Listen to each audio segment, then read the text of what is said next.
Hey, what is up, awesome people? Shady Wags back with part 2 of Getting Better. Boy, that sounds like the beginning of an intervention show. Your family and friends show up, put you on a plane, and next thing you're on a horse ranch in the middle of Wyoming. Anyways, I'm going to talk a little bit about some tactics I use on the larger scale battles. I was going to go over everything that you need to know to stay on top of those leaderboards, but I think I've already covered most of that info. Between the AT-AT locations, sniper spots, and tips for flying, there is not a whole lot more. There are 2 pieces of the puzzle left, and I'm going to touch on those here. First is what rifle to use. When you're playing the larger maps, you're going to be involved in firefights at all 3 distances, long, mid, and short. I wanted to nail down what rifle is versatile enough to be used at all 3 distances and give me an opportunity to be successful. Let's look at both of the blaster rifles here.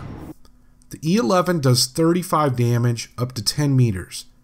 It can shoot 300 rounds per minute, and it can fire 19 rounds before it overheats. This is the gun I was originally using when I started playing Walker Assault and Supremacy. And while it is a great overall gun, there were some things I noticed I was having issues with. One was when I was involved in close combat, primarily when I was running in to attack or defend the objective, I was getting killed by other players who were using pistols. And if you watch the first video, we know that's because the pistols have such a high burst damage at close range. The other problem I had with it was I seemed to have issues going from kill to kill to kill. There was plenty of times I'd find myself just standing there watching a guy run away while I was waiting for the gun to cool down. Let's look at the A280C. It does 25 damage up to 10 meters, can fire 400 rounds per minute, and can fire 27 shots before an overheat. This is a faster rifle than the E11, and from first shot to cooldown, it actually does more damage than the E11. With that burst of damage, it puts this rifle closer in line with the pistols. And you can see here in this clip how the burst enables me to quickly go from target to target at close range and even out damage that very last guy. Where the E11 is going to outperform the A280C is at mid to long range. So if you're going to be fighting mostly up close, I recommend the A280C, and if you're going to be primarily at mid-range with some short, I would definitely go with the E11. Now for the big debate. What is better to use, the Bounty Hunter trait or Scout? I'm going to give you my opinion, and opinions are like assholes. Everyone has one except for the guy who was born without one. And that guy, he just talks a lot of shit. Other than when I'm sniping, I don't see any use for Bounty Hunter. For those of you who are unaware how Bounty Hunter works, it gives you a small chance to receive a power-up after each kill, and at level 2, it is a 50% chance. I've played this game more than I care to admit, and never once when using Bounty Hunter have I ever looked back and said, wow, that really put me in a great position to do well. And besides, there are so many power-ups already on the map. You can see throughout my gameplay here, I am consistently picking them up. So if I was using Bounty Hunter, I would be getting absolutely no benefit from it. And if you watch this gameplay, you're going to see by using Scout how ridiculously easy it is for me from match to match to stay behind the other team. Is this a dirty move? Hell yeah it is. And I hate people who do it. But I wanted to show you how much of an advantage it can be not to show up on the map. In this game we did lose, but I ended up going 30-7, was first on our team and 3rd overall, just behind the 2 guys who were using AT-ATs. And all I did the entire time was skirt the outsides of the map and either sneak behind them or let them push ahead of me. If I was using the Bounty Hunter trait, that would not even have been a possibility. That is it for now. I hope there was some useful information in this video. Thank you for watching, and I hope you have a good one. Later. Tracking signal initialized.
Uplink activated. Watch for Imperial counterattack.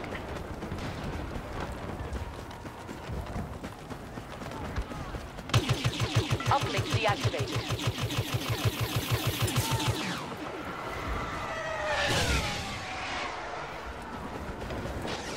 Y-wing bombers are setting up for their attack run.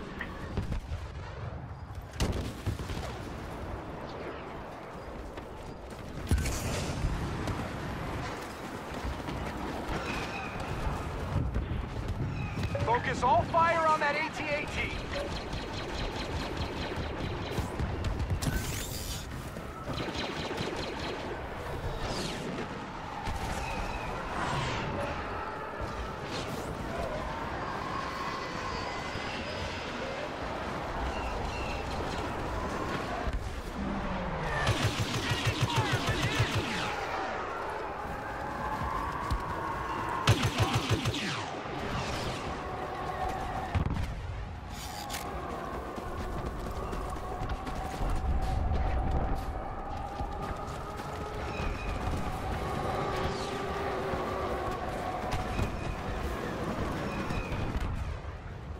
Vader has arrived.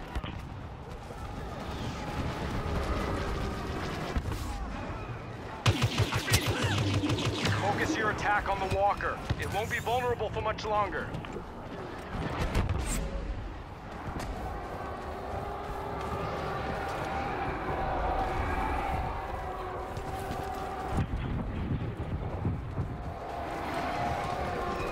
Get to the uplink station, now!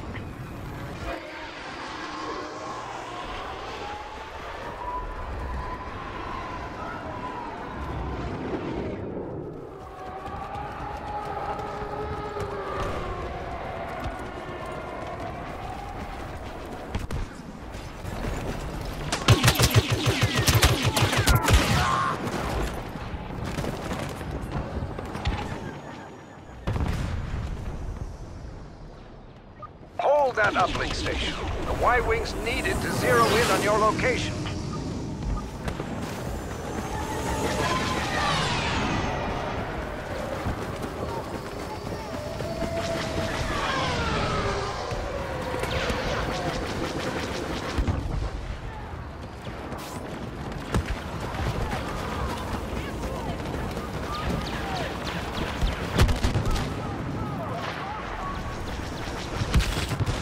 Bomber targeting systems locked in.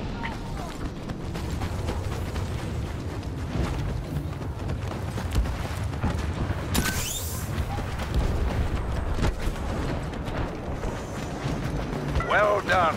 We've activated the uplink.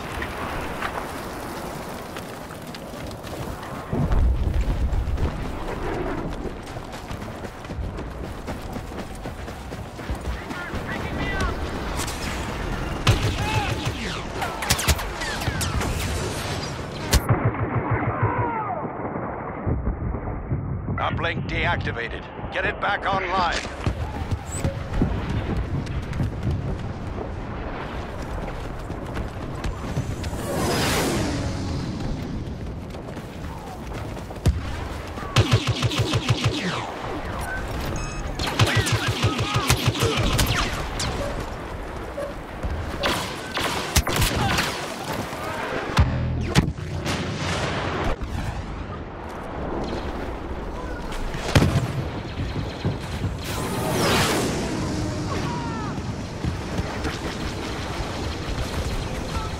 Uplink station engaged.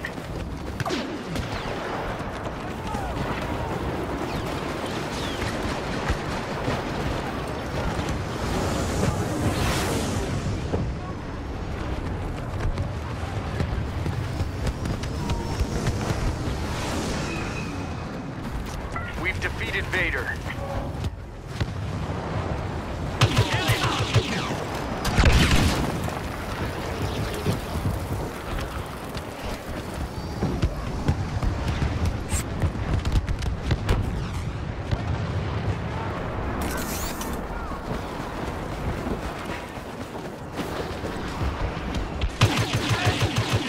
Bomber targeting systems locked in.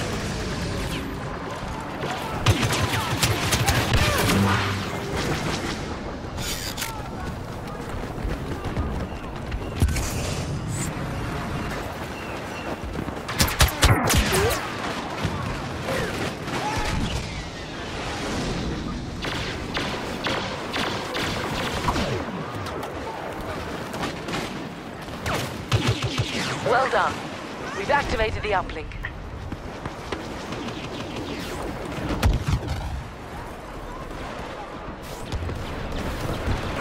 Commander Skywalker is on the way. Uplink offline. Get it operational. We need it for our Y-Wings. Y-Wings inbound.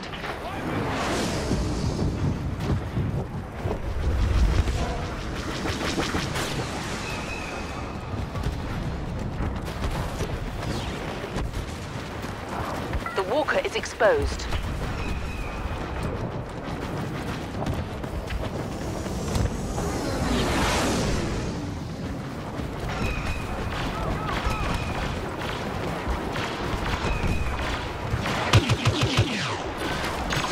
Wave 1 has been spotted in your quadrant. Don't let Feds take you by surprise.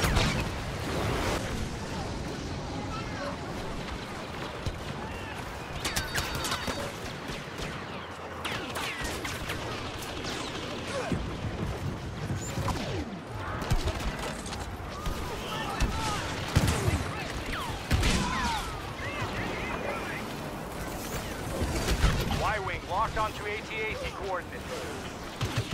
Watch it. Stormtroopers.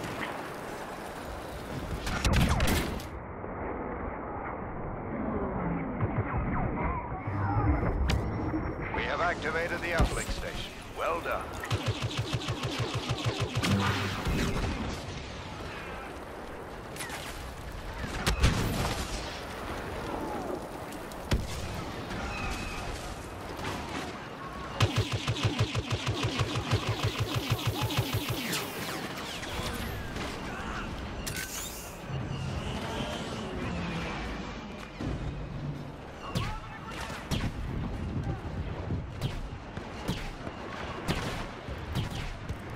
Stormtroopers have deactivated the uplink. We have to reactivate it for our Y-Wings.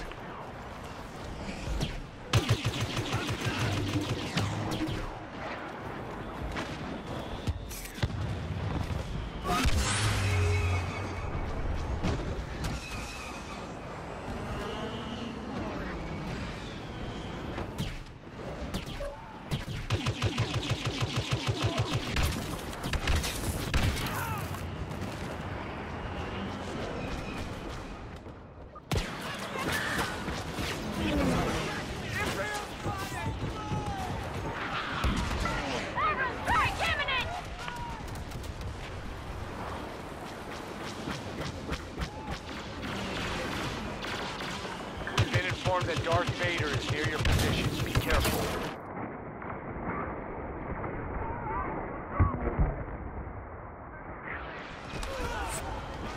You've got Princess Leia on your side.